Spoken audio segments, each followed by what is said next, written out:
वाहिगुरु साहिब जीओ धन गुरु गरीब निवाज। राज में राज, जोग में जोगी, तप में तपी, सरग्रस्त में भोगी। ध्याए ध्याए भगतें सुख पाया, नानक तिस पुरख का किनै अंत न पाया। हमू नानकी अस्त, हमू अंगदी अस्त, हमू अमरदास अफजलो अमजदी अस्त, हमू रामदासो हमू अर्जनी अस्त, हमू हर गोबिंदो अक्रमो ऐसनी अस्त, हमू अस्त हर राय करता गुरु। बदो शिकारा हम पुस्तोरु, हमू हर किशन आमदे सर बुलंद, अजय हसल उम्मीद हर मुस्तमद। हमू अस्त तेग बहादुर, गुरु के गोबिंद सिंह आमद। आज नूरे हमू गुरु गोबिंद सिंह, हमू नानक अस्त, हमू रत्न जोहर, हमू मान के अस्त। अमृत बानी मीठी तार, जिन पीती तिस मोख द्वार। जिना सास गिरास ना विसरै, हर नामा मन मंत। धन से नानका, पूरन सोई संत। ਧੰਨ ਗੁਰੂ ਨਾਨਕ ਦੇਵ ਮਹਾਰਾਜ ਬਖਸ਼ਿਸ਼ ਕਰ ਰਹੇ ਹਨ। ਜਪਜੀ ਸਾਹਿਬ ਦੀ ਪਾਵਨ ਪਵਿੱਤਰ ਅਸੀਮ ਰਚਨਾ, ਗੁਰੂ ਨਾਨਕ ਸੱਚੇ ਪਾਤਸ਼ਾਹ ਦੀ ਸਭ ਤੋਂ ਪਹਿਲੀ ਬਾਣੀ। ਇਹ ਹਰਮਨ ਪਿਆਰੀ ਬਾਣੀ ਜੋ ਨਿਤਨੇਮ ਦੀ ਪਹਿਲੀ ਬਾਣੀ ਹੈ। ਕਰੀਬਨ ਸਾਰੇ ਗੁਰਸਿੱਖ ਇਸ ਬਾਣੀ ਨੂੰ ਪੜ੍ਹਦੇ ਆ ਰਹੇ ਹਨ, ਅੱਗੇ ਵੀ ਪੜ੍ਹਦੇ ਰਹਿਣਗੇ। ਗੁਰੂ ਗ੍ਰੰਥ ਸਾਹਿਬ ਜੀ ਦਾ ਤੱਤ ਸਾਰ ਇਸ ਬਾਣੀ 'ਚ ਸਾਰਾ ਛੁਪਿਆ ਪਿਆ ਹੈ। ਸਾਰੇ ਗੁਰੂ ਗ੍ਰੰਥ ਸਾਹਿਬ ਜੀ ਦਾ ਇਹ ਮੰਨ ਲਓ ਰਹਾਉ ਹੈ, ਧੁਰਾ ਹੈ, ਬੇਸਿਕ ਸਿਧਾਂਤ ਸਾਰੇ ਇਸ ਬਾਣੀ 'ਚ ਦਿੱਤੇ ਗਏ ਹਨ। ਕੋਈ ਵੀ ਕਾਰਜ ਜਦੋਂ ਗੁਰਸਿੱਖ ਕਰੇ ਤੇ ਇਸ ਬਾਣੀ ਨੂੰ ਪੜ੍ਹ ਕੇ ਕਰੇ, ਬਲਕਿ ਹਰ ਕਾਰਜ ਦੀ ਪ੍ਰਾਰੰਭਤਾ ਜਪਜੀ ਦੇ ਪੜ੍ਹਨ ਨਾਲ ਹੀ ਹੋਣੀ ਚਾਹੀਦੀ ਹੈ, ਔਰ ਸਮਾਪਤੀ ਵੀ ਪੜ੍ਹਨ ਦੇ ਨਾਲ ਹੀ ਹੋਵੇ ਤੇ ਬਹੁਤ ਲਾਭ ਹੈ। ਕੰਮ ਦੇ ਵਿੱਚ ਵੀ ਅਗਰ ਇਹ ਬਾਣੀ ਪੜ੍ਹੀ ਜਾਏ ਤੇ ਕੋਈ ਅੜਚਨ ਹੀ ਨਹੀਂ ਆਉਂਦੀ ਹੈ। ਸ਼ੁਰੂਆਤ ਵਿੱਚ ਇਸ ਬਾਣੀ ਨੂੰ ਪੜ੍ਹ ਕੇ ਕੋਈ ਵੀ ਕਾਰਜ ਕੀਤਾ ਜਾਏ, ਕਾਰਜ ਦੇ ਵਿਚਕਾਰ ਫਿਰ ਇਸ ਬਾਣੀ ਨੂੰ ਪੜ੍ਹਿਆ ਜਾਏ, ਲਾਸਟ ਦੇ ਵਿੱਚ ਫਿਰ ਧੰਨਵਾਦ ਲਈ ਇਸ ਬਾਣੀ ਨੂੰ ਪੜ੍ਹਿਆ ਜਾਏ। 23 ਨੰਬਰ ਅੱਜ ਦੀ ਪੌੜੀ ਗੁਰੂ ਗਰੀਬ ਨਵਾਜ ਬਖਸ਼ ਰਹੇ ਨੇ। ਆਓ ਇਸ ਬਾਣੀ ਦੀ ਸਾਂਝ ਪਾਈਏ। ਇਸ ਬਾਣੀ ਦੇ ਅੰਦਰ ਗੁਰੂ ਪਾਤਸ਼ਾਹ ਨੇ 3 ਗੱਲਾਂ ਸਾਡੇ ਸਾਹਮਣੇ ਰੱਖੀਆਂ ਨੇ। ਪਹਿਲੇ, ਪਰਮਾਤਮਾ ਦੀ ਵਿਸ਼ਾਲਤਾ, ਪਰਮਾਤਮਾ ਦਾ ਵੱਡਾਪਨ, ਉਹ ਕਿੰਨਾ ਵੱਡਾ ਹੈ, ਕੋਈ ਦੱਸ ਤੇ ਨਹੀਂ ਸਕਦਾ ਕਿੰਨਾ ਕੁ ਵੱਡਾ ਹੈ, ਪਰ ਉਹਦੀ ਵਿਸ਼ਾਲਤਾ ਦੀ ਝਲਕ ਦੱਸੀ ਹੈ। ਦੂਸਰੀ ਗੱਲ, ਕੋਈ ਬਹੁਤ ਧਨੀ ਹੋਵੇ, ਜਿਹਦੇ ਕੋਲ ਬਹੁਤ ਪਦਾਰਥ ਨੇ, ਇਸ ਤਰ੍ਹਾਂ ਦਾ ਸ਼ਾਹੂਕਾਰ ਬੰਦਾ, ਉਸ ਦੀ ਗੱਲ ਕੀਤੀ ਹੈ। ਉਸ ਤੋਂ ਬਾਅਦ ਲਾਸਟ ਵਿੱਚ ਉਹਦੇ ਭਗਤਾਂ ਦੀ, ਜਿਹੜੇ ਉਹਦੇ ਨਾਲ ਜੁੜੇ ਨੇ, ਉਹਨਾਂ ਦਾ ਵੱਡਾਪਨ। ਇਹਨਾਂ ਤਿੰਨਾਂ ਦੀ ਗੱਲ ਸਾਡੇ ਸਾਹਮਣੇ ਰੱਖੀ ਹੈ। ਪਰਮਾਤਮਾ ਦੀ ਵਿਸ਼ਾਲਤਾ ਕਿਤਨੀ ਹੈ, ਤੇ ਜੇ ਕੋਈ ਪੂੰਜੀਪਤੀ ਇਨਸਾਨ ਹੈ ਦੁਨਿਆਵੀ ਤੌਰ ਦੇ ਉੱਤੇ, ਜਿਹਦੇ ਕੋਲ ਬੜਾ ਧਨ ਹੈ, ਉਹਦੀ ਕੀ ਮਾਨਤਾ ਹੈ ਭਲਾ, ਤੇ ਜਿਹੜਾ ਉਹਦੇ ਨਾਲ ਜੁੜਿਆ ਹੈ ਉਹਦੀ ਕੀ ਮਾਨਤਾ। ਤੋਂ ਪਹਿਲਾਂ ਪਰਮਾਤਮਾ ਦੀ ਗੱਲ ਕਰ ਰਹੇ ਹਨ 2 ਲਾਈਨਾਂ ਦੇ ਅੰਦਰ।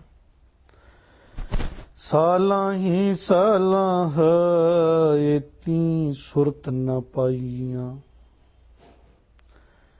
ਸਾਲਾਂ ਹੀ ਸਲਾਹ, ਸਾਲਾਂ ਹੀ ਸਲਾਨ ਯੋਗ। ਪਰਮਾਤਮਾ ਇੱਕ ਐਸੀ ਹਸਤੀ ਹੈ ਜੋ ਸਲਾਹਨ ਯੋਗ ਹੈ। ਉਹਨੂੰ ਸਲਾਉਣਾ ਚਾਹੀਦਾ, ਉਹਦੀ ਵਡਿਆਈ ਕਰਨੀ ਚਾਹੀਦੀ, ਕਿਉਂਕਿ ਉਹਦੀ ਵਡਿਆਈ ਕਰਨ ਨਾਲ ਪਾਪ ਵਿਨਾਸ਼ ਹੁੰਦੇ, ਉਹਦੀ ਵਡਿਆਈ ਦੇ ਨਾਲ ਤੰਦਰੁਸਤੀ ਮਿਲਦੀ ਹੈ, ਉਸ ਦੀ ਵਡਿਆਈ ਕੀਤਿਆਂ ਮਨ 'ਚ ਖੁਸ਼ਹਾਲੀ ਤੇ ਪਰਿਵਾਰ ਦੇ ਅੰਦਰ ਸੁਖ ਪ੍ਰਤਾਪ ਵੱਧਦਾ ਹੈ, ਸ਼ਕਤੀ ਵੱਧਦੀ ਹੈ।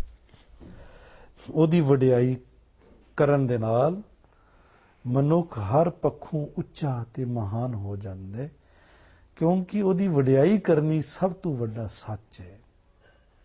ਇਸ ਲਈ ਕਿ ਜੋ ਸਲਾਹਨ ਯੋਗ ਹੈ ਉਸ ਨੂੰ ਉਹਨੂੰ ਸਲਾਹ ਭਾਈ। ਜਿਹੜਾ ਸਲਾਹਨ ਯੋਗ ਹੈ ਉਸ ਨੂੰ ਸਲਾਹ, ਤੇ ਜਾ ਕੋ ਜੋ ਸਲਾਹਨ ਯੋਗ ਹੈ ਉਸ ਨੂੰ ਲੋਕੀ ਸਲਾਹੁੰਦੇ ਆ ਰਹੇ ਹਨ। ਸਲਾਹਨ ਯੋਗ ਇਸ ਤਰ੍ਹਾਂ ਹੈ, ਰੱਬ ਨੂੰ ਜਿਸ ਗੁਣ ਨਾਲ ਮਰਜ਼ੀ ਵੇਖ ਲਓ, ਉਸ ਗੁਣ ਦੇ ਉੱਤੇ ਉਹ ਪੂਰਾ ਉਤਰਦੇ।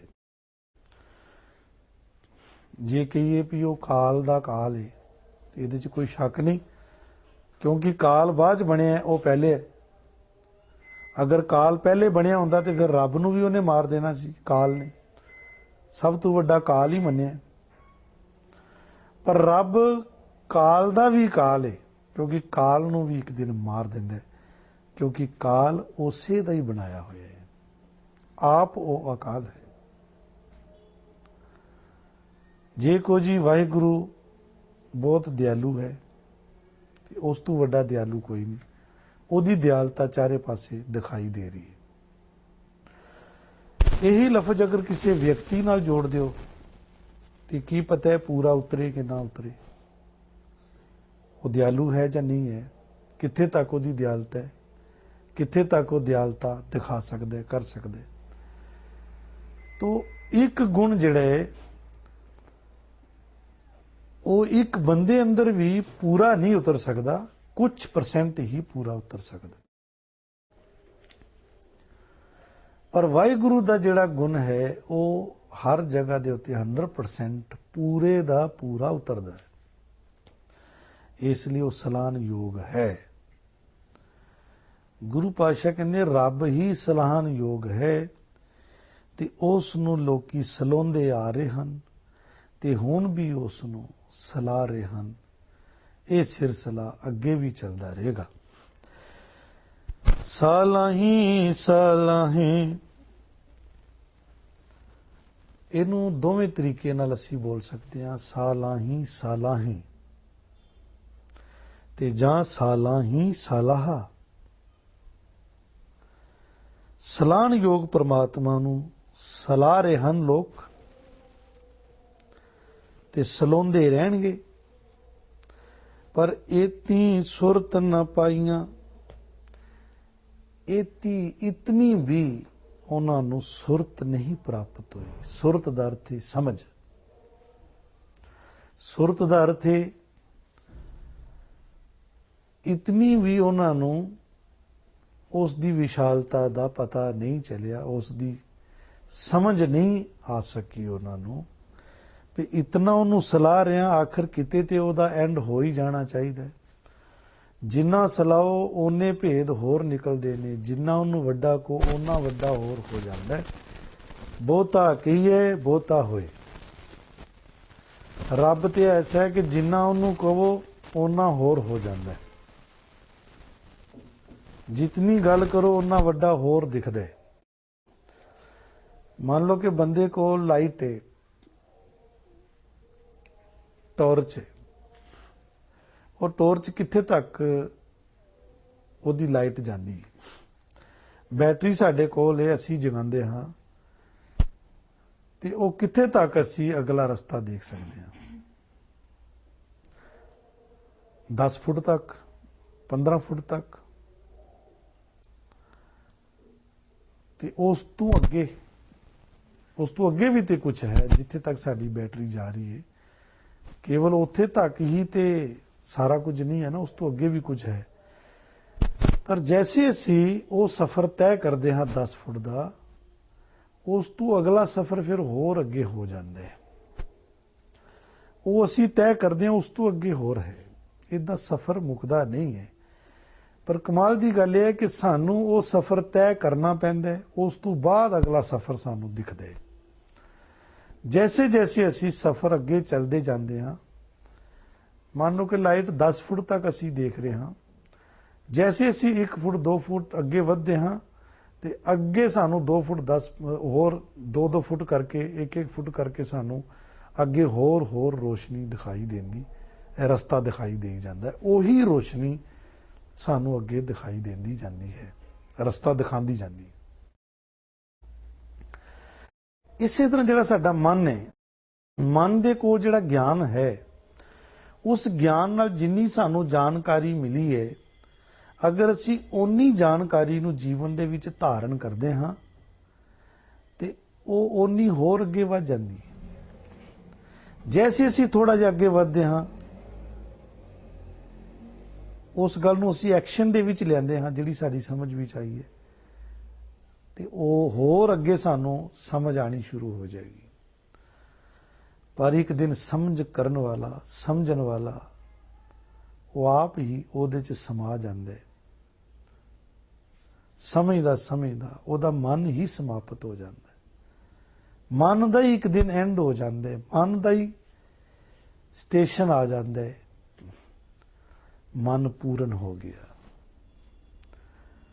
ਪਰ ਰੱਬ ਦੀ ਹੱਦਬੰਦੀ ਨਹੀਂ ਦੱਸ ਸਕਿਆ ਮਨ।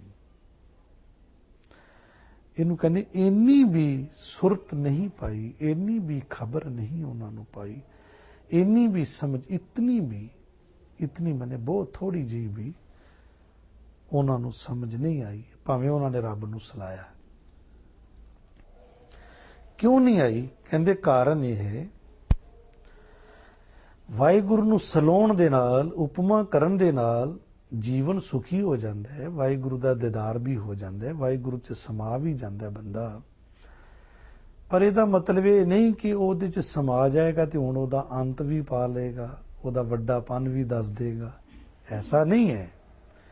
ਉਹਨੂੰ ਸਲਾਉਣ ਨਾਲ ਉਹਦੇ 'ਚ ਸਮਾਇਆ ਜਾ ਸਕਦਾ ਹੈ, ਉਹਦੇ 'ਚ ਲੀਨ ਹੋਇਆ ਜਾ ਸਕਦਾ ਹੈ, ਪਰ ਉਹਦਾ ਅੰਤ ਨਹੀਂ ਪਾਇਆ ਜਾ ਸਕਦਾ।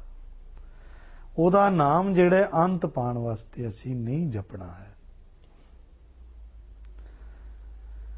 ਉਹਦਾ ਅੰਤ ਪਾਉਣ ਵਾਸਤੇ ਜਿਹੜਾ ਜਪੇਗਾ, ਉਹਦਾ ਅੰਤ ਪਾ ਵੀ ਹੀ ਨਹੀਂ ਸਕੇਗਾ। ਉਹਦਾ ਆਪਣਾ ਹੀ ਅੰਤ ਉਹਦਾ ਹੋ ਜਾਣਾ, ਵੈਸੇ ਵੀ ਹੋ ਜਾਣਾ, ਤੇ ਜੇ ਉਹਦਾ ਅੰਤ ਪਾਉਣ ਦੀ ਸੋਚੇਗਾ ਤੇ ਫਿਰ ਜਲਦੀ ਹੋ ਜਾਣਾ ਹੋਰ ਅੰਤ। ਰੱਬ ਦਾ ਅੰਤ ਨਹੀਂ ਲੱਭਣਾ ਚਾਹੀਦਾ, ਬਸ ਉਹਦੇ ਗੁਣ ਗਾਉਣੇ ਨੇ ਉਹਦੇ 'ਚ ਲੀਨ ਹੋਣ ਵਾਸਤੇ। ਉਸ ਦੀ ਉਪਮਾ ਕਰਨੀ ਹੈ, ਉਹਦੇ 'ਚ ਸਮਾ ਸਕੇ, ਸੁਖੀ ਹੋ ਸਕੇ, ਉਹਦੇ ਨਾਲ ਸੰਬੰਧ ਸਾਡਾ ਜੁੜ ਸਕੇ। ਕਿਉਂ ਨਹੀਂ ਅੰਤ ਪੈਂਦਾ? ਇਹਦੇ ਉੱਤੇ ਇੱਕ ਵਿਚਾਰ ਗੁਰੂ ਨਾਨਕ ਦੇਵ ਜੀ ਦੇ ਰਹੇ ਨੇ। ਵੈਸੇ ਇਹਦੇ ਉੱਤੇ ਵਿਚਾਰ ਦਿੱਤੀ ਨਹੀਂ ਗਈ, ਕਿਉਂਕਿ ਬਹੁਤ ਮੁਸ਼ਕਿਲ ਹੈ, ਦਿੱਤੀ ਨਹੀਂ ਜਾ ਸਕਦੀ। ਬਸ ਇਹੀ ਕਿਹਾ ਜਾ ਸਕਦਾ ਹੈ ਕਿ ਉਹਦਾ ਅੰਤ ਨਹੀਂ ਪਾਇਆ ਜਾ ਸਕਦਾ। ਪਰ ਉਹਦਾ ਅੰਤ ਨਹੀਂ ਪਾਇਆ ਜਾ ਸਕਦਾ, ਇਹਦਾ ਮਤਲਬ ਇਹ ਨਹੀਂ ਕਿ ਉਹਨੂੰ ਸਲਾਉਣਾ ਨਹੀਂ, ਉਹਦੇ ਗੀਤ ਨਹੀਂ ਗਾਉਣੇ, ਉਹਦਾ ਨਾਮ ਨਹੀਂ ਜਪਣਾ, ਜਾਂ ਕੋਈ ਕਹੇ ਉਹਦਾ ਮੈਂ ਨਾਮ ਜਪ ਰਿਹਾ ਅੰਤ ਪਾਉਣ ਵਾਸਤੇ। ਇਹ ਸਾਰੀਆਂ ਗੱਲਾਂ ਗਲਤ ਨੇ। ਨਾਮ ਵੀ ਉਹਦਾ ਜਪਣੇ, ਪਰ ਇਹ ਇਸ ਵਾਸਤੇ ਜਪਣਾ ਕਿ ਮੈਂ ਉਹਦੇ 'ਚ ਸਮਾਣਾ ਚਾਹੁੰਦਾ, ਮੈਂ ਉਹਦੀ ਅੰਸ਼ ਹਾਂ, ਉਹਦੇ 'ਚ ਲੀਨ ਹੋਣਾ ਚਾਹੁੰਦਾ। ਇਹ ਨਹੀਂ ਕਿ ਮੈਂ ਉਹਦਾ ਅੰਤ ਪਾਣਾ ਚਾਹੁੰਦਾ। ਜਾਂ ਕੋਈ ਕਹੇ ਜੀ ਨਹੀਂ ਉਹਦਾ ਤੇ ਅੰਤ ਹੀ ਨਹੀਂ ਪੈਂਦਾ, ਇਸ ਲਈ ਮੈਂ ਪਾਠ ਹੀ ਨਹੀਂ ਕਰਨਾ। ਨਹੀਂ ਕਰੇਗਾ ਤੇ ਤਾਂ ਫਿਰ ਕਿਹੜਾ ਅੰਤ ਪੈ ਜਾਏਗਾ, ਜੇ ਕਰੇਗਾ ਤੇ ਤਾਂ ਕਿਹੜਾ। ਇਹ ਕਰਨ ਜਾਂ ਨਾ ਕਰਨ ਦੇ ਨਾਲ ਅੰਤ ਪਾਣ ਦਾ ਜਾਂ ਨਾ ਪਾਣ ਦਾ ਕੋਈ ਸੰਬੰਧ ਨਹੀਂ ਹੈ। ਪਾਠ, ਸਿਮਰਨ, ਸੇਵਾ ਆਪਣੇ ਆਪ ਨੂੰ ਸੁਖੀ ਬਣਾਉਣ ਦਾ ਇੱਕ ਰਸਤਾ ਹੈ, ਵਾਹਿਗੁਰੂ 'ਚ ਸਮਾਉਣ ਦਾ ਰਸਤਾ ਹੈ। ਆਪਣੀ ਤਰੱਕੀ ਦਾ ਭੇਦ ਇਹਦੇ 'ਚ ਛਿਪਿਆ ਪਿਆ ਹੈ। ਇਸ ਤਰ੍ਹਾਂ ਇਹ ਸਾਰਿਆਂ ਨੇ ਗੱਲ ਕਹੀ ਹੈ, ਪਰ ਇੱਕ ਗੱਲ ਜਿਹੜੀ ਗੁਰੂ ਨਾਨਕ ਦੇਵ ਜੀ ਐਕਸਟਰਾ ਕਹਿ ਰਹੇ ਨੇ, ਉਹ ਨਹੀਂ ਕਿਸੇ ਨੇ ਕਹੀ। ਇਹਦੇ ਉੱਤੇ ਗੁਰੂ ਨਾਨਕ ਦੇਵ ਜੀ ਦੱਸ ਰਹੇ ਨੇ ਵੀ ਉਹਦਾ ਅੰਤ ਕਿਉਂ ਨਹੀਂ ਪੈਂਦਾ। ਇਹਦੇ ਉੱਤੇ ਇੱਕ ਵਿਚਾਰ ਦੇ ਰਹੇ ਨੇ। ਉਹ ਕਹਿੰਦੇ ਨੇ ਇਸ ਤਰ੍ਹਾਂ ਹੈ, ਨਦੀਆਂ ਤੈਵਾ ਭਵੇਂ ਸਮੁੰਦ ਨਾ ਜਾਣੀਏ। ਕਹਿੰਦੇ ਨਦੀਆਂ ਦੇ ਵਹਿਣ ਸਮੁੰਦ ਵਿੱਚ ਪੈ ਜਾਂਦੇ ਨੇ, ਤੇ ਨਦੀਆਂ ਦੇ ਵਹਿਣ ਜਦੋਂ ਸਮੁੰਦ ਵਿੱਚ ਪੈਂਦੇ ਨੇ, ਤੁਸੀਂ ਦੇਖੋ ਨਦੀਆਂ ਕਿੰਨਾ ਲੰਬਾ ਰਸਤਾ ਤੈਅ ਕਰਕੇ ਆਉਂਦੀਆਂ, ਕਿੰਨਾ ਲੰਬਾ ਉਹਨਾਂ ਨੂੰ ਰਸਤਾ ਬਣਾਉਣਾ ਪੈਂਦਾ ਹੈ। ਆਖਰ ਉਹ ਨਦੀਆਂ ਜਿਹੜੀਆਂ ਨੇ ਸਮੁੰਦ ਵਿੱਚ ਸਮਾ ਜਾਂਦੀਆਂ, ਉਹਨਾਂ ਦੇ ਵਹਿਣ, ਉਹਨਾਂ ਦਾ ਪਾਣੀ ਸਾਗਰ ਵਿੱਚ ਸਮਾ ਜਾਂਦਾ ਹੈ। ਤੇ ਸਮਾ ਜਾਣ ਨਾਲ ਕੀ ਹੁੰਦਾ ਹੈ, ਉਹ ਨਦੀਆਂ ਹੀ ਸਾਗਰ ਹੋ ਜਾਂਦੀਆਂ। ਪਰ ਧਿਆਨ ਰਹੇ, ਨਦੀ ਸਾਗਰ 'ਚ ਸਮਾ ਕੇ ਸਾਗਰ ਹੋ ਜਾਂਦੀ ਹੈ, ਉਸ ਤੋਂ ਪਹਿਲੇ ਉਹ ਨਦੀ ਹੈ। ਅਜੇ ਸਮਾਈ ਨਹੀਂ ਹੈ, 0 ਪੁਆਇੰਟ ਤੇ ਆ ਕੇ ਵੀ ਅਜੇ ਉਹ ਨਦੀ ਹੀ ਕਹਿਲਾਏਗੀ, ਕਿਉਂਕਿ ਸਮਾਈ ਨਹੀਂ ਹੈ। ਪਰ ਜੇ ਸਮਾ ਗਈ ਹੈ ਤੇ ਫਿਰ ਉਹ ਨਦੀ ਵੀ ਨਹੀਂ ਰਹੀ ਹੈ। ਉਹ ਨਦੀ ਸਾਗਰ 'ਚ ਸਾਗਰ ਹੋ ਜਾਂਦੀ। ਨਦੀ ਦੀ ਮਿਸਾਲ ਦੇ ਰਹੇ ਹਨ। ਇਸੇ ਤਰ੍ਹਾਂ ਇੱਕ ਆਤਮਾ ਜਦੋਂ ਪਰਮਾਤਮਾ 'ਚ ਸਮਾ ਜਾਂਦੀ ਹੈ, ਲੀਨ ਹੋ ਜਾਂਦੀ ਹੈ, ਤੇ ਉਹ ਪਰਮਾਤਮਾ ਦਾ ਸਰੂਪ ਹੋ ਜਾਂਦੀ ਹੈ। ਫਿਰ ਉਹ ਆਤਮਾ ਵੀ ਨਹੀਂ ਰਹਿੰਦੀ, ਇਹ ਵੀ ਗੱਲ ਹੈ। ਉਹ ਆਤਮਾ ਨਹੀਂ ਰਹਿੰਦੀ, ਫਿਰ ਪਰਮਾਤਮਾ ਹੋ ਜਾਂਦੀ। ਪਰ ਧਿਆਨ ਰਹੇ, ਉਹ ਆਤਮਾ ਪਰਮਾਤਮਾ 'ਚ ਸਮਾ ਕੇ ਪਰਮਾਤਮਾ ਹੁੰਦੀ ਹੈ, ਉਸ ਤੋਂ ਪਹਿਲੇ ਉਹ ਆਤਮਾ ਹੈ। 0 ਪੁਆਇੰਟ ਤੇ ਵੀ ਅਗਰ ਖੜੀ ਹੈ ਤਾਂ ਵੀ ਉਹ ਆਤਮਾ ਹੈ। ਪਰ ਜੇ 0 ਪੁਆਇੰਟ ਨੂੰ ਵੀ ਕ੍ਰੋਸ ਕਰਦੀ ਹੈ ਫਿਰ ਉਹ ਪਰਮਾਤਮਾ ਹੈ। ਇਹ ਤੇ ਬਹੁਤ ਵੱਡੀ ਗੱਲ ਹੈ ਕਿ ਆਤਮਾ ਪਰਮਾਤਮਾ 'ਚ ਸਮਾ ਜਾਂਦੀ। ਗੁਰੂ ਕਲਗੀਧਰ ਪਾਤਸ਼ਾਹ ਨੇ ਇਸ ਨੂੰ ਇਸ ਤਰ੍ਹਾਂ ਖੋਲਿਆ ਹੈ, ਹਰ ਹਰ ਜਨ ਦੋਏ ਏਕ ਹੈ। ਹਰੀ ਤੇ ਹਰੀ ਦਾ ਜਨ ਦੋਵੇਂ ਇੱਕ ਹੈਗੇ ਨੇ। ਕਿਵੇਂ ਇੱਕ ਹੈਗੇ ਨੇ? ਹਰ ਹਰ ਜਨ ਦੋਏ ਏਕ ਹੈ, ਬਿਬ ਵਿਚਾਰ ਕਛ ਨਾਹੀਂ। ਇਹਨਾਂ ਵਿੱਚ ਕੋਈ ਵਿਚਾਰ ਨਹੀਂ ਹੈ, ਭੇਦ ਨਹੀਂ ਹੈ, ਇੱਕ ਨੇ। ਇਹ ਕਿਸ ਤਰ੍ਹਾਂ ਨੇ? ਜਲ ਤੇ ਉਪਜ ਤਰੰਗ ਜਿਉ ਜਲ ਹੀ ਵਿਖੇ ਸਮਾਏ। ਕਹਿੰਦੇ ਜਿਵੇਂ ਪਾਣੀ ਦੇ ਵਿੱਚੋਂ ਤਰੰਗ ਉੱਠਦਾ ਹੈ ਤੇ ਮੁੜ ਪਾਣੀ 'ਚ ਹੀ ਸਮਾ ਜਾਂਦਾ ਹੈ, ਰੱਬ ਦੇ ਪਿਆਰੇ ਵੀ ਇਸੇ ਤਰ੍ਹਾਂ ਪਾਣੀ ਵਿੱਚੋਂ ਉੱਠਦੇ ਨੇ ਤੇ ਪਾਣੀ 'ਚ ਹੀ ਸਮਾ ਜਾਂਦੇ। ਰੱਬ ਪਾਣੀ ਹੈ, ਰੱਬ ਪਾਣੀ 'ਚੋਂ ਨਿਕਲੇ, ਰੱਬ ਪਾਣੀ 'ਚ ਸਮਾ ਗਏ। ਜਲ ਤੇ ਉਪਜ ਤਰੰਗ ਜਿਉ ਜਲ ਹੀ ਵਿਖੇ ਸਮਾਏ। ਮੁੜ ਕੇ ਉਸੇ ਦਾ ਹੀ ਰੂਪ ਹੋ ਜਾਂਦੇ ਨੇ, ਫਿਰ ਉਹੀ ਚੀਜ਼ ਹੋ ਜਾਂਦੇ ਨੇ ਜੋ ਸਨ। ਪਹਿਲੇ ਪਰਮਾਤਮਾ ਸਨ, ਪਰਮਾਤਮਾ 'ਚੋਂ ਨਿਕਲੇ ਤੇ ਆਤਮਾ ਸਨ, ਆਤਮਾ 'ਚੋਂ ਫਿਰ ਨਿਕਲੇ, ਫਿਰ ਪਰਮਾਤਮਾ 'ਚ ਹੋ ਗਏ, ਆਤਮਾ ਪਰਮਾਤਮਾ ਹੋ ਗਈ। ਇੱਕ ਤੇ ਗੱਲ ਇਹ ਕਹੀ ਹੈ ਕਿ ਜਿਵੇਂ ਨਦੀਆਂ ਦੇ ਵਹਿਣ ਸਮੁੰਦਰ 'ਚ ਪੈ ਕੇ ਨਦੀ ਹੋ ਜਾਂਦੇ ਨੇ, ਤੇ ਨਾਲ ਇਹ ਕਿਹਾ ਵੀ ਜਿਹੜੇ ਵਹਿਣ ਨਦੀਆਂ ਦੇ ਜਾਂ ਜਿਹੜੀ ਨਦੀ ਸਮੁੰਦਰ 'ਚ ਪੈ ਕੇ ਸਮੁੰਦ ਹੋਈ, ਉਹ ਸਮੁੰਦ ਬਾਰੇ ਕੁਝ ਜਾਣ ਨਹੀਂ ਸਕਦੀ। ਰੂਪ ਹੋ ਕੇ ਸਮੁੰਦ ਦੇ ਹੋ ਗਈ, ਪਰ ਹੁਣ ਸਮੁੰਦ ਬਾਰੇ ਕੁਝ ਦੱਸ ਨਹੀਂ ਸਕਦੀ। ਕਿਸ ਨੂੰ ਦੱਸੇ? ਦੱਸਣ ਵਾਸਤੇ ਬਾਹਰ ਆਉਣਾ ਪੈਂਦਾ, ਬਾਹਰ ਉਹ ਆ ਨਹੀਂ ਸਕਦੀ। ਕਿਸ ਨੂੰ ਦੱਸੇ? ਸਾਗਰ ਹੋ ਗਈ। ਸਾਗਰ 'ਚ ਹੋ ਕੇ ਥੋੜਾ ਕਹਿ ਸਕਦੀ ਹੈ ਕਿ ਮੈਂ ਸਾਗਰ ਹੋ ਗਈ। ਬਸ ਸਾਗਰ ਹੋ ਗਈ। ਇਹ ਉਸੇ ਨੂੰ ਪਤਾ ਹੈ ਕਿ ਉਹ ਸਾਗਰ ਕਿਵੇਂ ਹੋਈ ਹੈ। ਸਾਗਰ ਹੋ ਕੇ ਹੀ ਪਤਾ ਚੱਲਦਾ ਹੈ ਕਿ ਸਾਗਰ ਹੋ ਗਿਆ। ਫਿਰ ਦੱਸਣ ਜੋਗੇ ਰਹਿ ਹੀ ਨਾ ਸਕਾਂਗੇ। ਜਿਸ ਦਿਨ ਸਾਗਰ ਹੋ ਜਾਵਾਂਗੇ ਉਸ ਦਿਨ ਕਹਿਣ ਜੋਗੇ ਵੀ ਨਾ ਰਹਾਂਗੇ ਕਿ ਸਾਗਰ ਹੋ ਗਿਆ। ਸਾਗਰ ਹੋਏ ਹੀ ਨਹੀਂ, ਸਾਗਰ ਦੀ ਤਰਫ ਯਾਤਰਾ ਤੁਰ ਪਵੇ ਤੇ ਤਾਂ ਬੰਦਾ ਕਹਿਣ ਜੋਗਾ ਨਹੀਂ ਰਹਿੰਦਾ। ਤੇ ਜਦੋਂ ਸਾਗਰ ਹੋ ਜਾਏਗਾ ਤੂੰ ਕਿਸ ਜੋਗਾ ਰਹੇਗਾ। ਇਸ ਲਈ ਭਗਤ ਜਨ ਜਿਹੜੇ ਹੁੰਦੇ ਨੇ, ਜਦੋਂ ਉਹ ਸ੍ਰਿਸ਼ਟੀ ਦੇ ਵਿੱਚ ਜੀਉਂਦੇ ਹਨ, ਉਹਨਾਂ ਦੀ ਇੱਕ ਕੋਸ਼ਿਸ਼ ਹੁੰਦੀ ਹੈ ਜੋ ਮਿਲਿਆ ਹੈ, ਜੋ ਪਾਇਆ ਹੈ, ਹੋਰ ਵੀ ਕੋਈ ਪਾ ਸਕੇ, ਜੋ ਸਮਝਿਆ ਇਹਨੂੰ ਹੋਰ ਵੀ ਕੋਈ ਸਮਝ ਸਕੇ। ਕਿਉਂਕਿ ਜਦੋਂ ਸਾਗਰ ਹੋ ਜਾਣਗੇ ਫਿਰ ਕਿਸ ਨੂੰ ਦੱਸਣਗੇ? ਕੌਣ ਚੱਲੇਗਾ ਉਹਨਾਂ ਦੇ ਰਸਤੇ ਤੇ? ਕਿਵੇਂ ਪਤਾ ਚੱਲੇਗਾ? ਇਸ ਲਈ ਉਹ ਸਾਗਰ ਹੋ ਕੇ ਕੁਛ ਨਾ ਬੋਲ ਸਕਣਗੇ।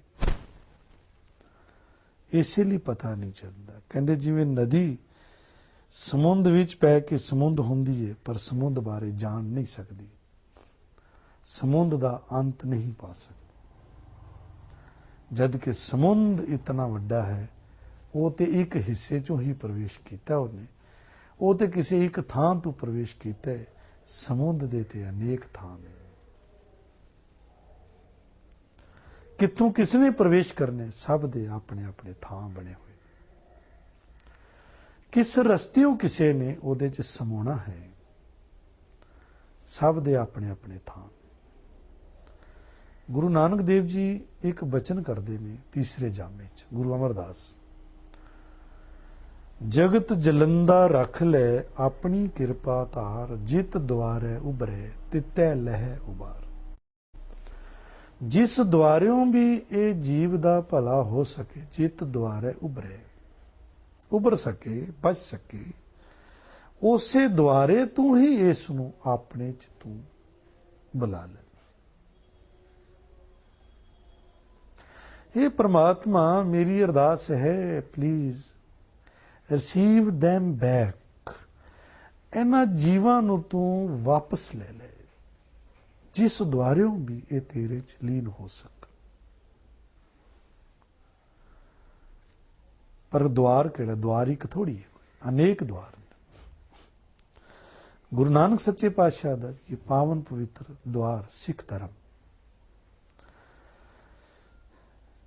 इस गुरसिੱਖੀ ਦੀ नदी राही, क्योंकि सिੱਖੀ ਦੀ नदी की गल चल रही है, ये सिੱਖੀ ਦੀ नदी जो परमात्मा च लीन हो रही है, इस राही गल चल रही है। ये इन्नी विशाल है, ये कहती जी होर भी नदियां जा रही ने, अनेक रस्ते ਉਹਦੇ ਚ ਸਮਾ ਰਹੀਆਂ ਨੇ नदियां, वो भी महान ने। परमात्मा जिस रस्ते भी तेरे तक कोई पहुंच सके, उन्हां सारियां नूं अपने च तू लै ले। समुंद शाह सुल्तान गिरहां सेती मालदन।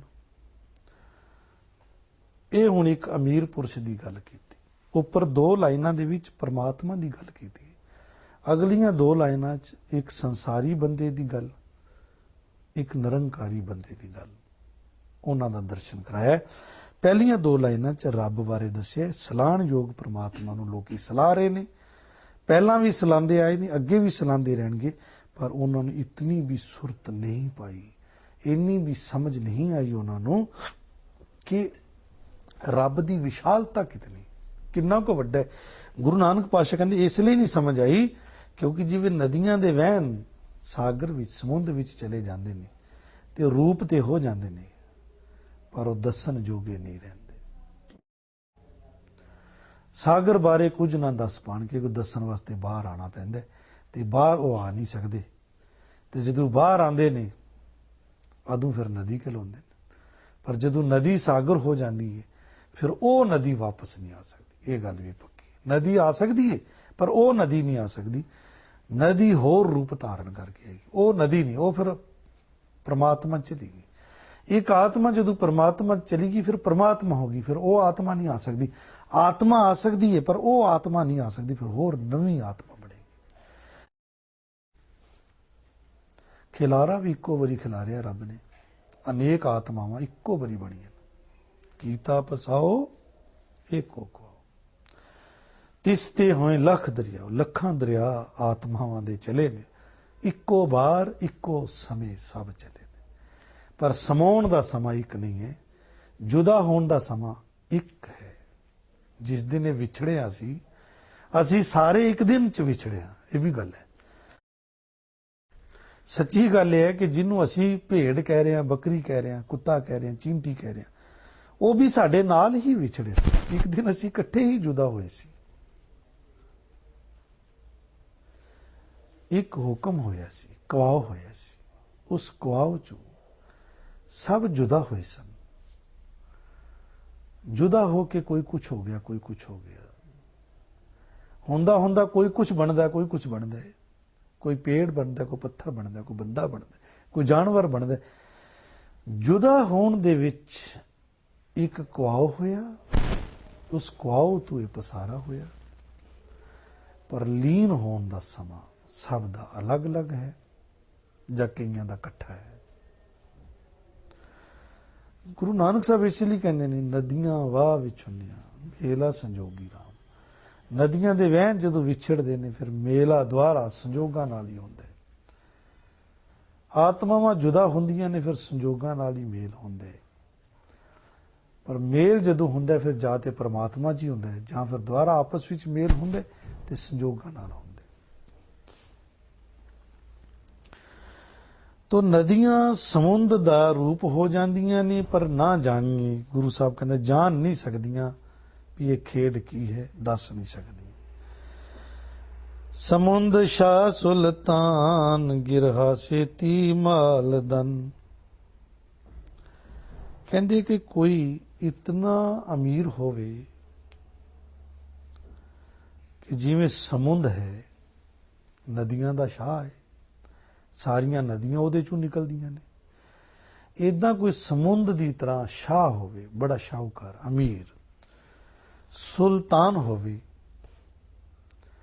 ਜਿਵੇਂ ਇੱਕ ਰਾਜਾ ਹੁੰਦੇ ਇੱਕ ਸੁਲਤਾਨ ਹੁੰਦੇ। ਸੁਲਤਾਨ ਦੇ ਥੱਲੇ ਕਈ ਰਾਜੇ ਆਉਂਦੇ ਹਨ, ਉਸ ਨੂੰ ਸੁਲਤਾਨ ਕਿਹਾ। ਸਮਰਾਟ, ਜਿਸ ਦੇ ਥੱਲੇ ਛੋਟੇ ਛੋਟੇ ਰਾਜ ਆਣ ਤੇ ਉਹ ਸਿਰਮੌਰ ਹੋਵੇ, ਉਹਨੂੰ ਸਮਰਾਟ ਕਿਹਾ ਗਿਆ। ਪਰਸ਼ੀਅਨ ਦੇ ਵਿੱਚ ਸੁਲਤਾਨ ਕਹਿੰਦੇ ਜਿਵੇਂ ਸਮੁੰਦ ਸ਼ਾਹ ਹੈ, ਇਸ ਤਰ੍ਹਾਂ ਦਾ ਕੋਈ ਸ਼ਾਹ ਹੋਵੇ, ਅਨੇਕਾਂ ਨੂੰ ਵਪਾਰ ਦੇਣ ਵਾਲਾ, ਪੂੰਜੀਪਤੀ, ਅਨੇਕਾਂ ਨੂੰ ਕੰਮ ਦੇਣ ਵਾਲਾ, ਉਹਦੇ ਥੱਲੇ ਕਈ ਲੋਕ ਕੰਮ ਕਰਨ ਵਾਲੇ ਹੋਣ, ਉਸੇ ਤੋਂ ਪੂੰਜੀ ਲੈ ਕੇ ਅੱਗੇ ਕੰਮ ਕਰਦੇ ਹੋਣ। ਜਿਵੇਂ ਕਹਿ ਲੋ ਕਿ ਅਮਰੀਕਾ, ਇਹ ਵੀ ਸਮੁੰਦ ਵਰਗਾ ਹੈ, ਇਹ ਵੀ ਸ਼ਾਹ ਹੈ। ਕਿੰਨੇ ਲੋਕ ਇਹਦੇ ਕੋਲੋਂ ਕਰਜ਼ਾ ਲੈ ਕੇ ਆਪਣੇ ਕੰਮ ਕਰਦੇ। ਇੱਡਾ ਅਮੀਰ ਦੇਸ਼, ਸੰਪੰਨ ਦੇਸ਼, ਇਤਨੀ ਪੂੰਜੀ ਕਿਤਨੇ ਲੋਕਾਂ ਨੂੰ ਕਿਸ ਕਿਸ ਪਾਸੋਂ ਵਪਾਰ ਦਿੰਦੇ। ਇਸ ਤਰ੍ਹਾਂ ਦਾ ਕੋਈ ਪੁਰਸ਼ ਹੋਵੇ, ਸੁਲਤਾਨ ਹੋਵੇ, ਤੇ ਉਹਦੇ ਕੋਲ ਪੈਸਾ ਕਿੰਨਾ ਕੁ ਹੋਵੇ। ਗਿਰਹਾਂ ਸੇਤੀ ਮਾਲ ਦਨ। ਗਿਰਹਾਂ ਪਹਾੜ, ਇਹਨੂੰ ਗਿਰਹਾ ਨਹੀਂ ਬੋਲਣਾ ਚਾਹੀਦਾ, ਗਿਰਹਾਂ ਪਹਾੜਾਂ ਜਿੰਨਾ। ਗਿਰਹਾ ਕਹਾਂਗੇ ਤੇ ਫਿਰ ਇੱਕ ਪਹਾੜ ਹੋਏਗਾ। ਕਹਿੰਦੇ ਪਹਾੜਾਂ ਜਿੱਡਾ ਕਿਸੇ ਕੋਲ ਮਾਲ ਧਨ ਹੋਵੇ। ਮਾਲ ਧਨ ਪੂੰਜੀ ਹੋਵੇ, ਧਨ ਪੈਸਾ, ਮਾਲ ਬਹੁਤ ਜ਼ਿਆਦਾ ਢੇਰ, ਸੇਤੀ ਨਾਲ, ਪਹਾੜਾਂ ਜਿਤਨਾ, ਪਹਾੜਾਂ ਵਰਗਾ ਮਾਲ ਧਨ ਨਾਲ ਉਹ ਲੱਦਿਆ ਹੋਇਆ ਹੋਵੇ, ਐਨਾ ਉਹਦੇ ਕੋਲ ਧਨ ਹੋਵੇ, ਕੋਈ ਕਮੀ ਹੀ ਨਹੀਂ ਹੈ। ਕਿੰਨਿਆਂ ਨੂੰ ਵਪਾਰ ਦਿੰਦਾ, ਕਿੰਨੇ ਉਹਦੇ ਕੋਲ ਪੈਸਾ ਲੈ ਕੇ, ਧਨ ਲੈ ਕੇ, ਕਰਜ਼ਾ ਲੈ ਕੇ ਤੇ ਆਪਣਾ ਵਪਾਰ ਕਰਦੇ ਨੇ। ਵਪਾਰ ਕਰਕੇ ਉਹਦੀ ਪੂੰਜੀ ਵੀ ਵਾਪਸ ਕਰਦੇ ਨੇ ਤੇ ਨਾਲ ਉਸ ਨੂੰ ਟੈਕਸ ਵੀ ਉਹਦਾ ਦਿੰਦੇ ਨੇ, ਸੂਦ ਸਮੇਤ ਉਹਨੂੰ ਪੂੰਜੀ ਵਾਪਸ ਆਉਂਦੀ ਏ। ਤੇ ਪਹਿਲਾਂ ਹੀ ਉਹਦੇ ਕੋਲ ਪਹਾੜਾਂ ਜਿੱਦਾਂ ਮਾਲਦਾਨ ਨੇ ਤੇ ਹੋਰ ਵਪਾਰ ਲੋਕਾਂ ਨੂੰ ਦੇ ਕੇ, ਕਰਜ਼ਾ ਦੇ ਕੇ ਉਹਨਾਂ ਕੋਲੋਂ ਪੈਸਾ ਲੈਂਦਾ ਔਰ ਬਹੁਤ ਜ਼ਿਆਦਾ ਆਪਣੀ ਪੂੰਜੀ ਹੋਰ ਵਧਾਉਂਦਾ। ਪਹਿਲਾਂ ਹੀ ਉਹਦੇ ਕੋਲ ਪਹਾੜਾਂ ਜਿੱਦਾਂ ਮਾਲਦਾਨ ਨੇ ਤੇ ਹੋਰ ਪਹਾੜਾਂ ਜਿੱਦਾਂ ਮਾਲਦਾਨ ਉਹਦੇ ਕੋਲ ਬਣਦਾ ਚਲਾ ਜਾ ਰਿਹਾ। ਇੰਨਾ ਅਮੀਰ ਹੈ ਕੋਈ ਦੁਨੀਆ 'ਚ? ਇੰਨਾ ਅਮੀਰ ਹੁੰਦੇ ਹਨ ਲੋਕ। ਗੁਰੂ ਪਾਤਸ਼ਾਹ ਕਹਿੰਦੇ ਅਸੀਂ ਇਸ ਪਾਸੇ ਨਹੀਂ ਜਾਣਾ, ਸਾਡੇ ਲਈ ਛੋਟੀਆਂ ਗੱਲਾਂ ਨੇ। ਅਗਰ ਇਸ ਤਰ੍ਹਾਂ ਦੇ ਧਨ ਅਸੀਂ ਇਕੱਠੇ ਕਰਨ ਲੱਗ ਪਏ ਤੇ ਸਾਡਾ ਨਾਮ ਧਨ ਰਹਿ ਜਾਏਗਾ। ਇਹ ਤੇ ਹੱਥਾਂ ਦੀ ਮਹਿਲ ਹੈ, ਭਗਤਾਂ ਲਈ ਇਹ ਛੋਟੀ ਜੀ ਗੱਲ ਹੈ। ਅਸੀਂ ਕਿਸੇ ਵੱਡੇ ਕੰਮ ਲਈ ਆਏ ਹਾਂ, ਅਸੀਂ ਵੀ ਪਹਾੜਾਂ ਜਿੱਦਾਂ ਮਾਲ ਧਨ ਇਕੱਠਾ ਕਰਨੇ, ਪਰ ਉਹ ਹੈ ਨਾਮ ਧਨ। ਨਾਮ ਧਨ ਦੇ ਸਾਹਮਣੇ ਇਹ ਵੀ ਛੋਟੇ ਨੇ। ਕਿੰਨੀ ਵੱਡੀ ਗੱਲ ਗੁਰੂ ਪਾਤਸ਼ਾਹ ਨੇ ਕਹੀ ਹੈ। ਇੰਨਾ ਵੱਡਾ ਅਮੀਰ ਧਨੀ ਪੁਰਸ਼ ਹੋ ਸਕਦਾ ਬੰਦਾ, ਕੋਈ ਪ੍ਰੋਬਲਮ ਨਹੀਂ। ਪਰਮਾਰਥ ਸਭ ਤੋਂ ਉੱਪਰ ਹੈ, ਪਰਮਾਰਥ ਵਿੱਚੋਂ ਇਹ ਧਨ ਨਿਕਲਦੇ, ਪਰ ਸਭ ਛੋਟਾ, ਸਭ ਬੇਕਾਰ। ਲਾਸਟ ਵਿੱਚ ਫਿਰ ਭਗਤਾਂ ਦੀ ਗੱਲ ਕਰਦੇ ਨੇ। ਇੱਕ ਤੇ ਉਹ ਵੇ ਜਿਹਦੇ ਕੋਲ ਐਡਾ ਵੱਡਾ ਮਾਲ ਧਨ ਨੇ, ਪਹਾੜਾਂ ਜਿੱਡਾ, ਤੇ ਇੱਕ ਇਹ ਛੋਟਾ ਜਿਹਾ ਜੀਵ, ਜਿਵੇਂ ਕਬੀਰ ਨਿੱਕਾ ਜਿਹਾ ਝੌਂਪੜੀ 'ਚ ਰਹਿ ਰਿਹਾ, ਇੱਕ ਨਾਮਦੇਵ ਝੌਂਪੜੀ 'ਚ ਰਹਿ ਰਿਹਾ, ਇੱਕ ਰਵਿਦਾਸ ਛੋਟੀ ਜੀ ਕਲੋਨੀ 'ਚ ਝੌਂਪੜੀ ਵਿੱਚ ਉਹਦੀ ਜਗ੍ਹਾ ਹੈ, ਇੱਕ ਉਹ। ਤੇ ਕੀ ਫਰਕ ਹੈ? ਉੱਪਰ ਰੱਬ ਦੀ ਵਿਸ਼ਾਲਤਾ, ਰੱਬ ਦਾ ਵੱਡਾਪਨ ਦੱਸਿਆ। ਵਿੱਚ ਆ ਕੇ ਸੰਸਾਰੀ ਪੂੰਜੀਪਤੀ ਬੜੀ ਉਹਦੀ ਵਾਹ ਵਾਹ, ਬੜੀ ਉਹਦੀ ਜੈ ਜੈਕਾਰ, ਝੰਡੇ ਝੁੱਲ ਰਹੇ ਨੇ। ਤੇ ਇੱਕ ਪਾਸੇ ਉਹ ਛੋਟਾ ਜਿਹਾ ਜੀਵ ਜਿਹੜਾ ਰੱਬ ਨਾਲ ਪਿਆਰ ਕਰਦਾ ਹੈ, ਜਿਹਦਾ ਰੱਬ ਨਾਲ ਸੰਬੰਧ ਹੈ, ਰੱਬ ਨਾਲ ਦੋਸਤੀ ਹੈ।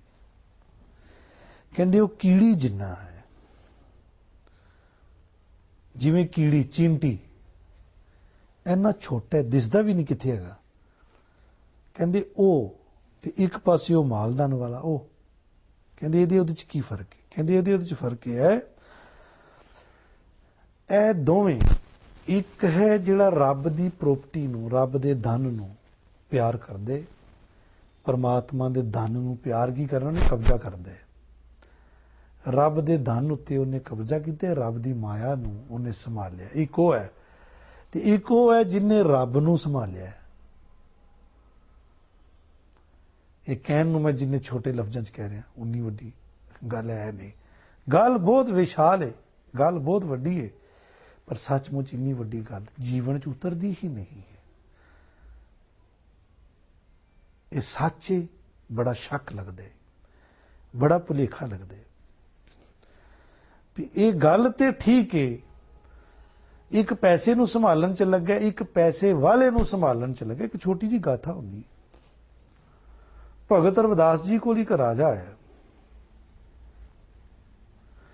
ਭਗਤ ਜੀ ਦੀ ਮਹਿਮਾ ਸੁਣ ਕੇ ਭਗਤ ਜੀ ਦੇ ਦਰਸ਼ਨਾਂ ਲਈ ਆਇਆ। ਭਗਤ ਰਵਿਦਾਸ ਆਪਣੀ ਮਸਤੀ ਵਿੱਚ ਉਸੇ ਤਰ੍ਹਾਂ ਕਿਰਤ ਕਰ ਰਹੇ। ਰਾਜਾ ਆਇਆ, ਉਹਦਾ ਹੰਕਾਰ ਵੇਖਿਆ ਉਹਨਾਂ ਨੇ।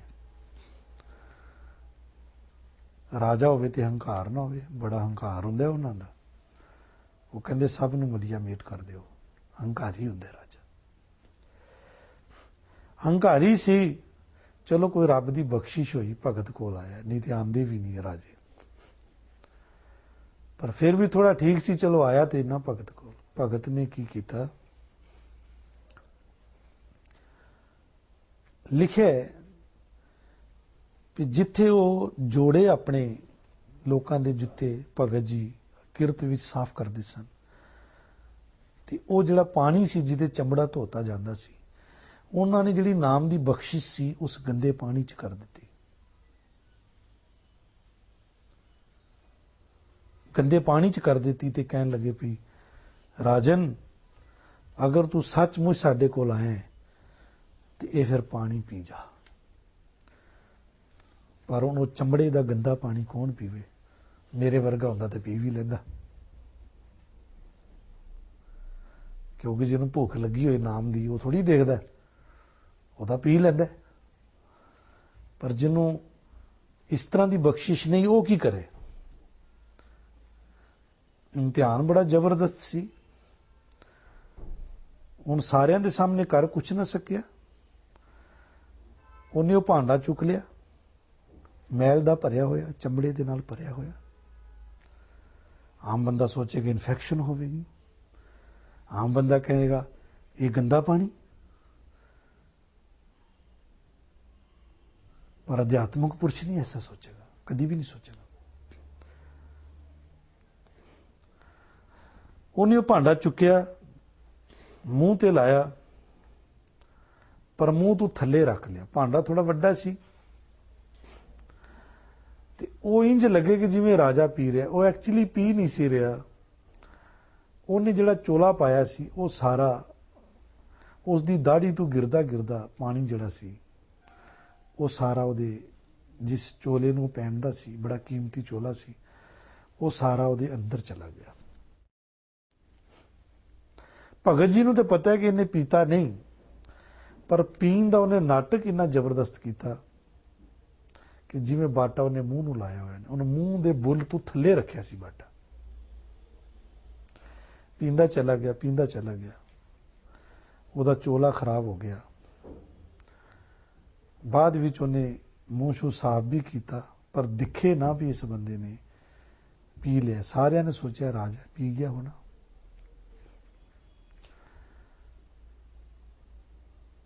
ਚਲੇ ਤੇ ਗਿਆ, ਪਰ ਉਹਨੂੰ ਹੋਇਆ ਕੁਛ ਨਹੀਂ। ਹੋਣਾ ਕੀ ਸੀ, ਅੰਦਰ ਗਿਆ ਹੀ ਨਹੀਂ, ਕੁਛ ਜਾਣ ਹੀ ਨਹੀਂ ਦਿੱਤਾ ਉਹਨੇ। ਘਰ ਜਾ ਕੇ ਉਹਨੇ ਗੁੱਸੇ ਦੇ ਵਿੱਚ ਕੱਪੜੇ ਉਤਾਰੇ। ਉਹਨਾਂ ਦਾ ਜਿਹੜਾ ਧੋਬੀ ਸੀ ਉਹਨੂੰ ਕੱਪੜੇ ਦਿੱਤੇ ਵੀ ਇਹ ਕੱਪੜੇ ਧੋ ਕੇ ਲਿਆ। ਕਹਿੰਦੇ ਕੀ ਹੋ ਗਿਆ, ਕੱਪੜਿਆਂ ਨੂੰ ਦਾਗ ਲੱਗ ਗਏ ਨੇ। ਕਹਿੰਦਾ ਬਸ ਇਹਨੂੰ ਧੋ ਕੇ ਲਿਆ, ਚਮੜੇ ਦੇ ਦਾਗ ਹੈਗੇ, ਚੋਲਾ ਸਾਫ਼ ਹੋਣਾ ਚਾਹੀਦਾ। ਧੋਬੀ ਦੀ ਇੱਕ ਲੜਕੀ ਸੀ ਜਿਹੜੀ ਬੜੇ ਪਿਆਰ ਨਾਲ ਰਾਜੇ ਦੀ ਸੇਵਾ ਅਨੇਕ ਚਿਰਾਂ ਤੋਂ ਕਰ ਰਹੀ ਸੀ। ਉਹ ਰੱਬ ਦੇ ਭੈ 'ਚ ਰਹਿੰਦੀ ਸੀ ਤੇ ਰੱਬ ਤੋਂ ਨਾਮ ਮੰਗਦੀ ਰਹਿੰਦੀ ਸੀ, ਰੋਜ਼-ਰੋਜ਼ ਰੱਬ ਕੋਲੋਂ ਰੱਬ ਦਾ ਦਰਸ਼ਨ ਮੰਗਦੀ ਰਹਿੰਦੀ ਸੀ ਕਿ ਕਿਸੇ ਤਰੀਕੇ ਨਾਲ ਹੋਵੇ। ਪਰ ਗਰੀਬ ਇੰਨੀ ਸੀ ਕਿ ਉਹਦਾ ਕੋਈ ਸੰਬੰਧ ਨਹੀਂ ਸੀ ਬਣਦਾ, ਜਦ ਕਿ ਰੱਬ ਨੂੰ ਪਾਉਣ ਵਾਸਤੇ ਗਰੀਬੀ ਅਮੀਰੀ ਦੀ ਗੱਲ ਨਹੀਂ ਹੈ, ਇਹ ਤੇ ਥਿੰਕਿੰਗ ਦੀ ਗੱਲ ਹੈ, ਭਾਗਾਂ ਦੀ ਗੱਲ ਹੈ। ਧੋਬੀ ਨੇ ਆਪਣੀ ਬੇਟੀ ਨੂੰ ਕਿਹਾ, ਬੇਟਾ ਇਹਨੂੰ ਦਾਗ ਬੜੇ ਲੱਗ ਗਏ ਨੇ, ਕਿਸੇ ਤਰੀਕੇ ਦੇ ਨਾਲ ਇਹਦੇ ਦਾਗ ਸਾਫ਼ ਕਰ। ਉਹ ਚੋਲਾ ਧੋਣ ਵਾਸਤੇ ਨਦੀ 'ਚ ਲੈ ਗਈ। ਉਸ ਚੋਲੇ ਦੇ ਵਿੱਚ ਜੋ ਗੰਦ ਸੀ, ਦਾਗ ਸਨ, ਉਹ ਸਾਫ਼ ਨਹੀਂ ਸਨ ਹੁੰਦੇ। ਉਹਨੇ ਮੂੰਹ ਨਾਲ ਚੂਸਣੇ ਸ਼ੁਰੂ ਕੀਤੇ। ਉਹ ਜੈਸੇ ਚੂਸਣੇ ਸ਼ੁਰੂ ਕੀਤੇ, ਚੂਸਦੀ ਗਈ ਤੇ ਉਹ ਸੀ ਅੰਮ੍ਰਿਤ ਸੀਗਾ, ਉਹ ਹੀ ਬਚਿਆ ਸੀ, ਬਾਕੀ ਤੇ ਸਾਰਾ ਵੇਸਟ ਹੋ ਗਿਆ ਸੀ। ਪਰ ਉਹ ਦਾਗਾਂ ਦੇ ਵਿੱਚ ਬਚਿਆ ਸੀ, ਉਹ ਬਚਿਆ ਸੀਗਾ। ਉਹ ਜੈਸੇ ਚੂਸਦੀ ਗਈ ਤੇ ਉਹਦਾ ਜਿਹੜਾ 10ਵਾਂ ਦਵਾਰ ਸੀ ਉਹ ਖੁੱਲ ਗਿਆ। ਉਹ ਹੁਣ ਉੱਚੀਆਂ ਉੱਚੀਆਂ ਗੱਲਾਂ ਕਰੇ ਪਈ, ਲੋਕੀ ਕਹਿਣ ਬਾਵਲੀ ਹੋ ਗਈ, ਦੀਵਾਨੀ ਹੋ ਗਈ, ਪਰ ਉਹਨੇ ਗੱਲ ਪਾ ਲਈ ਸੀ। ਉਹਨੂੰ ਗੱਲ ਸਮਝ ਵਿੱਚ ਆ ਗਈ।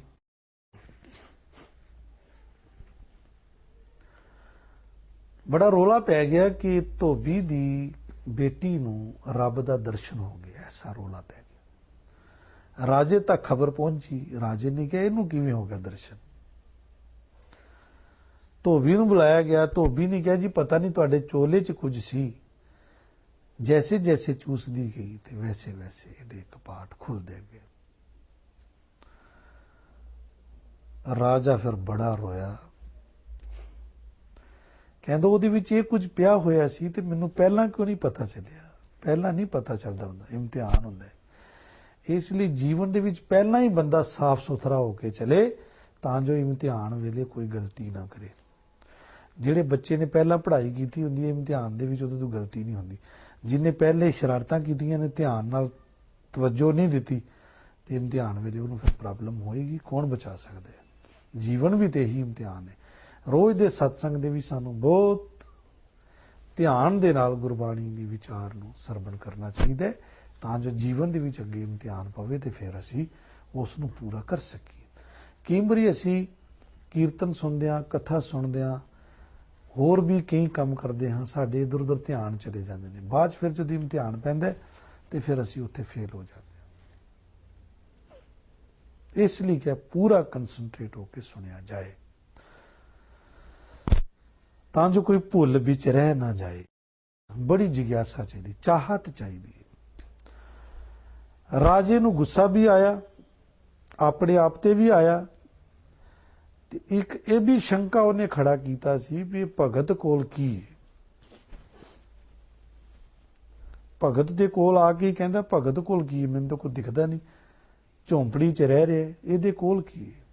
ਭਗਤ ਜੀ ਨੇ ਉਹਦੇ ਮਨ ਦੀ ਪੜ੍ਹ ਲਈ। ਕਹਿੰਦੇ ਰਾਜਨ ਮੇਰੇ ਕੋਲ ਆਓ। ਰਾਜਾ ਭਗਤ ਜੀ ਕੋਲ ਚਲਾ ਗਿਆ। ਭਗਤ ਜੀ ਨੇ ਕਿਹਾ ਤੁਹਾਡੇ ਕੋਲ ਕੀ ਹੈ ਰਾਜਨ, ਜਰਾ ਸਾਰਿਆਂ ਨੂੰ ਦੱਸੋ ਤੁਹਾਡੇ ਰਾਜ ਵਿੱਚ ਕੀ ਹੈ। ਉਹਨੇ ਕਿਹਾ ਮੇਰੇ ਰਾਜ ਵਿੱਚ ਬਹੁਤ ਕੁਝ। ਕੀ ਹੈ?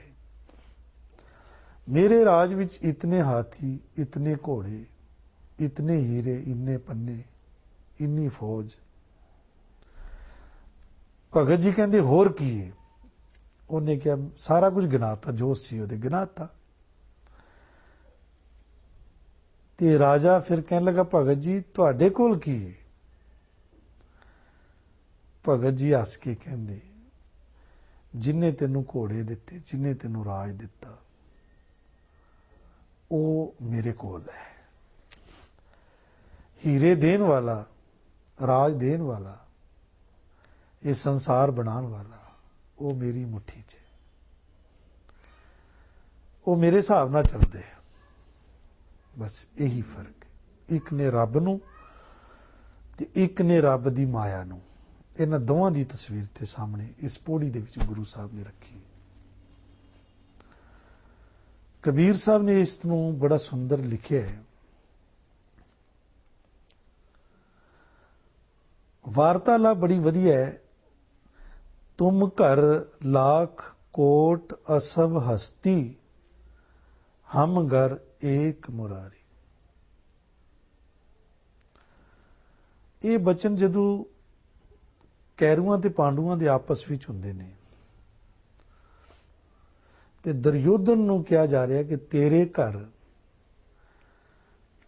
ਤੁਮ ਘਰ लाख कोट असव हस्ती, तेरे घर नेकां घोड़े लखां हाथी, पर मेरे घर एक मुरारी कृष्ण। पांडुआं ने खाली कृष्ण ਨੂੰ ਮੰਗਿਆ ਸੀ, ਦੁਰਯੋਧਨ ਨੇ ਉਹਦੀ ਫੌਜ ਮੰਗੀ ਸੀ। ਕ੍ਰਿਸ਼ਨ ਜੀ ਨੇ ਕਿਹਾ ਸੀ ਕਿ ਮੇਰੇ ਵਾਸਤੇ ਦੋਵੇਂ ਸਾਂਝੇ ਨੇ, ਪਰ ਮੈਂ ਵੀ ਆਪਣੇ ਆਪ ਨੂੰ ਦੋ ਰੂਪਾਂ 'ਚ ਪੇਸ਼ ਕਰਾਂਗਾ, ਜਾਂ ਮੈਨੂੰ ਲੈ ਲਓ ਜਾਂ ਮੇਰੀ ਫੌਜ ਲੈ ਲਓ, ਦੋਵਾਂ ਚੋਂ ਇੱਕ ਚੀਜ਼ ਨੂੰ ਲੈ ਲਓ। ਦੁਰਯੋਧਨ ਨੇ ਸ਼ਰਾਰਤ ਕੀਤੀ, ਉਹਨੇ ਕਿਹਾ ਜੀ ਮੈਨੂੰ ਤੁਸੀਂ ਆਪਣੀ ਫੌਜ ਦੇ ਦਿਓ। ਅਰਜਨ ਘਬਰਾ ਗਿਆ। ਅਰਜਨ ਨੇ ਕਿਹਾ ਮੈਨੂੰ ਡਰ ਲੱਗ ਗਿਆ ਸੀ, ਸ੍ਰੀ ਕ੍ਰਿਸ਼ਨ ਨੂੰ ਕਹਿੰਦਾ ਹੈ ਕਿ ਕਿਤੇ ਤੁਹਾਨੂੰ ਹੀ ਨਾ ਮੰਗ ਲੈ, ਤੇ ਚੰਗਾ ਹੋ ਗਿਆ ਤੁਹਾਡੇ ਕੋਲ ਫੌਜ ਮੰਗ ਲਈ ਉਹਨੇ, ਮੈਂ ਤੇ ਤੁਹਾਨੂੰ ਮੰਗਿਆ ਹੈ। ਕਹਿੰਦੇ ਵੀ ਮੇਰੀ ਮਰਜ਼ੀ ਬਿਨਾਂ ਮੈਨੂੰ ਕੋਈ ਮੰਗ ਵੀ ਨਹੀਂ ਸਕਦਾ, ਮੈਂ ਚਾਹੁੰਦਾ ਤੇ ਮੈਨੂੰ ਕੋਈ ਮੰਗਦਾ ਹੈ, ਨਹੀਂ ਤਾਂ ਮੇਰੇ ਕੋਲੋਂ ਲੋਕੀ ਮੰਗਦੇ ਨੇ, ਮੈਨੂੰ ਨਹੀਂ ਕੋਈ ਮੰਗਦਾ। ਦੁਰਯੋਧਨ ਲੈ ਕੇ ਚਲਾ ਗਿਆ ਜੋ ਉਹਨੂੰ ਚਾਹੀਦਾ ਸੀ। ਤੈਨੂੰ ਕ੍ਰਿਸ਼ਨ ਚਾਹੀਦਾ, ਤੇਰੇ ਕੋਲ ਕ੍ਰਿਸ਼ਨ ਹੈ। ਤੁਮ ਘਰ, ਕਬੀਰ ਸਾਹਿਬ ਉਸ ਵੇਲੇ ਦੀ ਵਾਰਤਾਲਾਪ ਲਿਖਦੇ ਨੇ, ਕਹਿੰਦੇ ਬਸ ਮੈਂ ਵੀ ਇਹੀ ਕਹਿਣਾ, ਤੁਮ ਕਰ ਲੋ लाख कोट असव हस्ती, हम घर एक मुरारी। लगता है कि कबीर साहब ने सिकंदर बादशाह ਨੂੰ ਇਹ ਗੱਲ ਫਿਰ ਰਿਪੀਟ ਕਰਾਈ ਹੋਵੇ ਉਸ ਯੁੱਗ ਦੀ, ਕਿ ਸਿਕੰਦਰ, ਕਿਉਂਕਿ ਸਿਕੰਦਰ ਨਾਲ ਟੱਕਰ ਹੋਈ ਸੀ ਭਗਤ ਦੀ, ਸਿਕੰਦਰ ਹਾਰ ਗਿਆ ਸੀ। तुम कर लाख कोट असव हस्ती, हम घर एक मुरारी। इत्थे गुरु पातशाह कहते ने कीड़ी तुल न होवनी, जे तिस मनो न विसरे।